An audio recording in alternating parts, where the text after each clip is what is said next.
Swastiastu. Assalamualaikum warahmatullahi wabarakatuh. Salam sejahtera bagi kita semua. Salam Namo Buddhaya, salam kebajikan, dan salam harmoni. Kenalkan, nama saya Keto Widyasari dengan NIM 2211031676 dari Fakultas Ilmu Pendidikan, jurusan Pendidikan Dasar, Prodi Pendidikan Guru Sekolah Dasar. Pada video pembelajaran kali ini, saya akan membahas mengenai sumber daya alam dan pelestariannya, dan pokok bahasan lainnya yaitu peristiwa alam dan dampaknya, dan yang terakhir, kegiatan manusia yang dapat mempengaruhi permukaan bumi. Sebelum lebih lanjut, apakah kalian sudah tahu apa sih itu sumber daya alam? Jadi, sumber daya alam adalah segala sesuatu yang berada di dalam alam yang dapat dimanfaatkan untuk memenuhi kebutuhan serta kesejahteraan manusia. Namun, selain itu, ada beberapa pengertian sumber daya alam menurut beberapa ahli. Yang pertama, menurut Surya Negara. Menurut Surya Negara, sumber daya alam adalah unsur-unsur lingkungan alam, baik fisik maupun hayati, yang digunakan manusia untuk memenuhi kebutuhan hidup guna meningkatkan kesejahteraan hidup. Dan yang kedua, menurut Chapman, sumber daya alam adalah hasil penilaian manusia terhadap unsur-unsur lingkungan hidup di sekitarnya. Ada 3 definisi sumber daya alam, yakni persediaan total, sumber daya, dan cadangan. Dan yang terakhir, menurut Irland, sumber daya alam adalah suatu keadaan lingkungan yang mempunyai nilai untuk memenuhi kebutuhan hidup manusia. Adapun cara melestarikan sumber daya alam hayati yaitu melakukan reboisasi, melestarikan hewan-hewan yang hampir punah, melakukan tebang pilih, dan melestarikan lingkungan sekitar.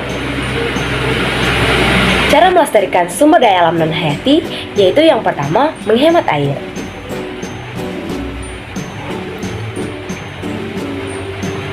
Yang kedua, tidak membuang limbah pabrik ke sungai.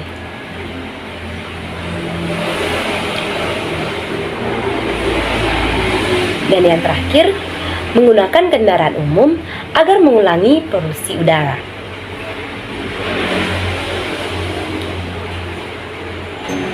Selanjutnya, peristiwa alam dan dampaknya. Yang pertama, gunung meletus. Gunung meletus adalah peristiwa yang dimana endapan magma yang berada di dalam perut bumi didorong keluar oleh gas yang bertekanan tinggi. Adapun dampak positif dari gunung meletus yaitu tanah menjadi subur, sumber energi terbarukan, dan adanya galian untuk mencari pasir. Dan dampak negatif dari gunung meletus yaitu banyak korban yang meninggal, kerugian material, kebakaran hutan, dan pencemaran udara. Yang kedua, gempa bumi. Gempa bumi adalah getaran yang terjadi di permukaan bumi akibat pelepasan energi dari dalam yang secara tiba-tiba yang menciptakan gelombang seismik. Adapun dampak positif dari gempa bumi yaitu meningkatkan kepedulian antar sesama, keseimbangan alam terjaga, dan berkurangnya kepadatan penduduk. Dan dampak negatif dari gempa bumi yaitu banyak korban yang meninggal, kerugian material, dan kerusakan lingkungan. Yang terakhir, tanah longsor. Tanah longsor adalah peristiwa geologi akibat pergerakan massa batuan tanah dengan berbagai jenis yang seperti jatuhnya beberapa batuan dan gumpalan tanah besar. Adapun dampak positif dari tanah longsor yaitu meningkatkan rasa peduli dan kesadaran diri agar tidak menebang pohon secara liar. Dan dampak negatif dari tanah longsor yaitu kerusakan lahan dan terganggunya keseimbangan ekosistem. Dan pembahasan yang terakhir yaitu kegiatan manusia yang dapat mempengaruhi permukaan bumi. Contoh pertama kegiatan manusia yang dapat mempengaruhi permukaan bumi yaitu kebakaran hutan. Kebakaran hutan mengakibatkan lahan tandus dan susahnya ditanggulangi. Yang kedua, peluasan pemukiman. Kegiatan ini dapat merusak ekosistem dan seiring berjalannya waktu, penduduk akan merusak permukaan bumi. Dan yang terakhir, pengalian tambang.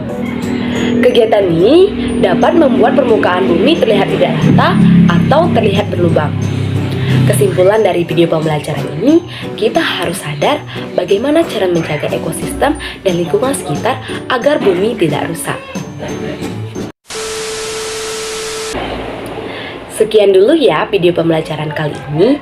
Sampai jumpa di video pembelajaran selanjutnya. Terima kasih.